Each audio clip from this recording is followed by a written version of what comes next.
تو پھر چاہیے، اللہ بھی چاہتا ہے کہ تمہاری بندگی کے بھانڈے کو خوب ٹکور لے۔ تم بازار جاتے ہو نا، کوئی برتن خریدتے ہو مٹی کا، یہ دیہاتوں میں چھوٹے شہروں میں پنجابی میں سانک کہتے ہیں۔ کیا کہتے ہیں؟ سانک، جس میں آٹا گوندھتے ہیں۔ یا گھڑا خریدتی ہیں عورتیں پانی کے لیے، لسی رکھنے کے لیے، مٹکا۔ تو آج بھی عورتیں کیا کرتی ہیں، جب خریدتی ہیں 5 10 20 روپے کی چیز ہے، صرف 5 10 20 روپے کی چیز ہے، کوئی زیادہ پیسہ بھی نہیں لگتا، مگر اسے ہر طرف سے پکڑ کے نا گھما کر اس کو اس طرح ٹھکورتی، گھما کر اوپر سے نیچے تک ٹھکورتی ہیں، اور آواز سنتی ہیں کہ کہیں روتا تو نہیں، کہیں روتا تو نہیں، کہیں سے ٹوٹا ہوا تو نہیں، کہیں سے کچا تو نہیں۔ ایک جگہ سے بھی آواز آ جائے نا، ایک جگہ سے بھی آواز آ جائے جس سے درار محسوس ہو، تو 10 روپے بھی خرچ کرنے کو جی نہیں کرتا، آدمی برتن واپس کر دیتا، کہتا نہیں بھی پکا نہیں ہے۔ ارے تم مٹکا، گھڑا، سانک خریدو اور 10 20 روپے سے خریدو تو تم ٹھکور کے خریدو، اچھی طرح جائزہ لے کے خریدو، اور اگر کچی چیز نظر آئے تو لوٹا دو۔ تو رب تو اپنی آخرت کے بدلے تم سے تمہاری جانوں کا سودا کر رہا ہے۔ وَمِنَ النَّاسِ مَن يَشْتَرِي نَفْسَهُ ابْتِغَاءَ مَرْضَاتِ اللَّهِ، ایسے بندے ہیں جن کی جانیں اللہ خرید رہا ہے، جن کی جانیں اللہ خرید رہا ہے۔ اور تم تو برتن خرید کر 20 روپے دے رہے ہو نا، وہ تمہاری جانیں خرید کر اپنی رضا دے رہا ہے، اپنی رضا دے رہا ہے، خوشنودی دے رہا ہے، اپنا قرب دے رہا ہے، اپنا فضل دے رہا ہے، اپنا وصال دے رہا ہے۔ ارے تمہیں خرید کر وہ اپنا آپ تمہیں دے رہا ہے، تمہیں اپنا بنا رہا ہے اور خود تمہارا ہو رہا ہے۔ تو جہاں ایسا سودا ہو، ایسا سودا ہو، تو وہ کیوں نہیں ٹکورے گا؟ وہ ٹکورے گا تو کبھی وہ خوف والی ٹکور لگائے گا،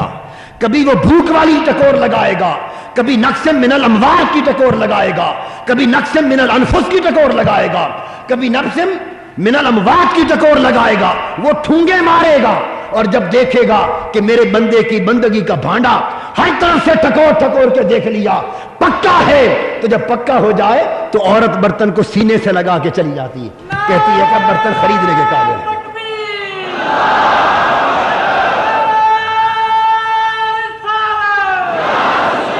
پھر گھڑا،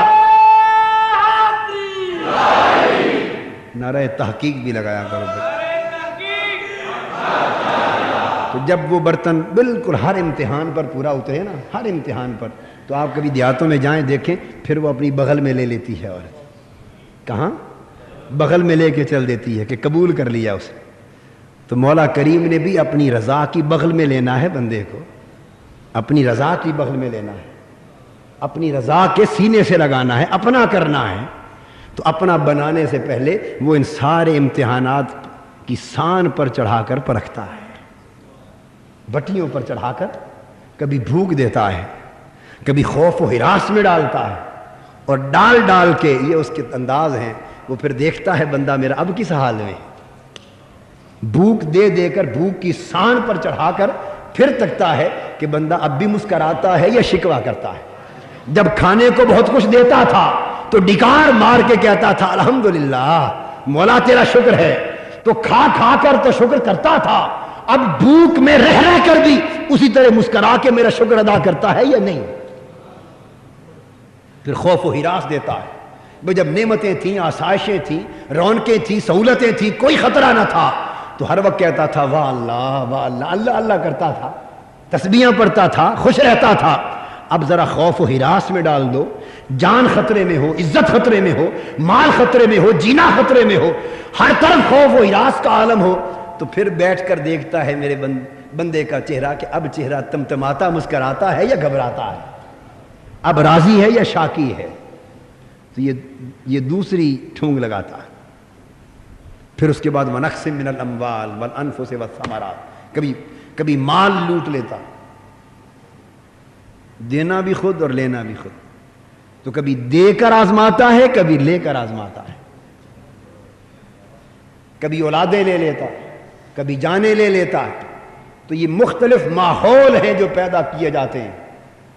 یہ مختلف آگے ہیں جو نمرود کے چیخے چلائے جاتے ہیں، کبھی خوف کی آگ ہے، کبھی بھوک کی آگ ہے، کبھی پریشانیوں کی آگ ہے، کبھی عزت پہ حملوں کی آگ ہے، کبھی جان پہ حملوں کی آگ ہے، کبھی خوف و ہراس کی آگ ہے، کبھی بے اطمینانیوں کی آگ ہے، کبھی پریشانیوں کی آگ ہے، کبھی تانوں کی آگ ہے، اور کبھی میدان کربلا میں بھوک اور پیاس کی آگ ہے، کبھی خیموں کے جلنے کی آگ ہے، کبھی لٹے ہوئے قافلے کو بازار میں چلانے کی آگ ہے، اور کبھی ویراں ہو کر واپس شہر مدینہ آنے کی آگ ہے۔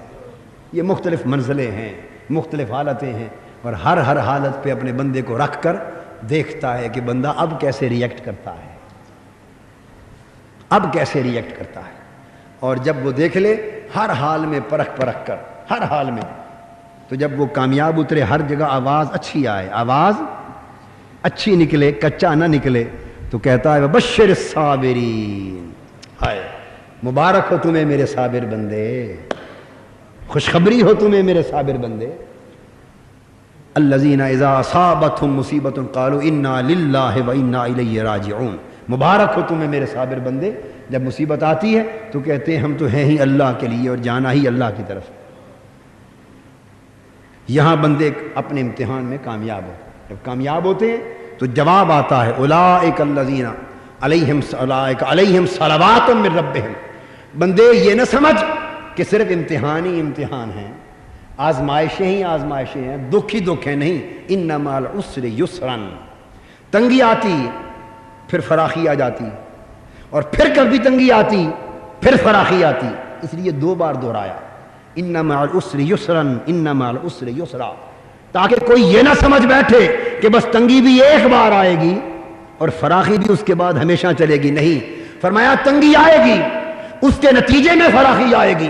درجات بلند ہوں گے، پھر سفر کے دوران چلتے چلتے پھر آزمائش کا دور آئے گا، پھر تنگیاں آئیں گی، پھر فراخیاں آئیں گی۔ تو یہ ایک سلسلہ ہے، جب رب چاہے گا کہ اڑا کے ہوا درجات کی ہوا سے بندے کو اور اونچا لے جائیں تو پھر مرحلے پیدا کر دے گا آزمائشوں کے، اور بندہ گزرے گا تو سالوں کا سفر دنوں میں طے ہو چکا ہوگا۔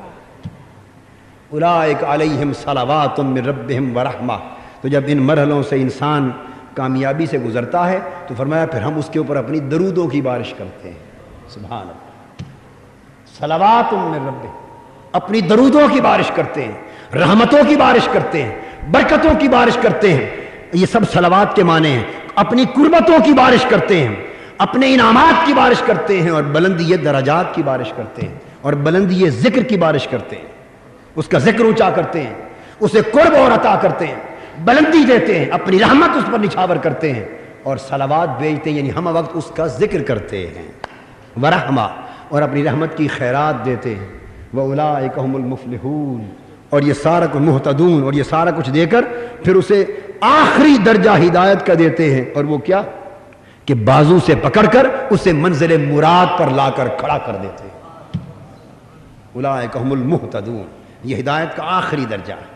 یہ صلوات اور رحمتوں سے گزار کے بالآخر کیا کرتے ہیں، اپنے دستے قدرت سے اس کا بازو پکڑتے ہیں، کہتے ہیں بندے تو نے میری خاطر سب کچھ لٹا دیا، آ میں تجھے اپنے ہاتھ سے پکڑ کے منزل مراد پر کھڑا کر دیتا ہوں۔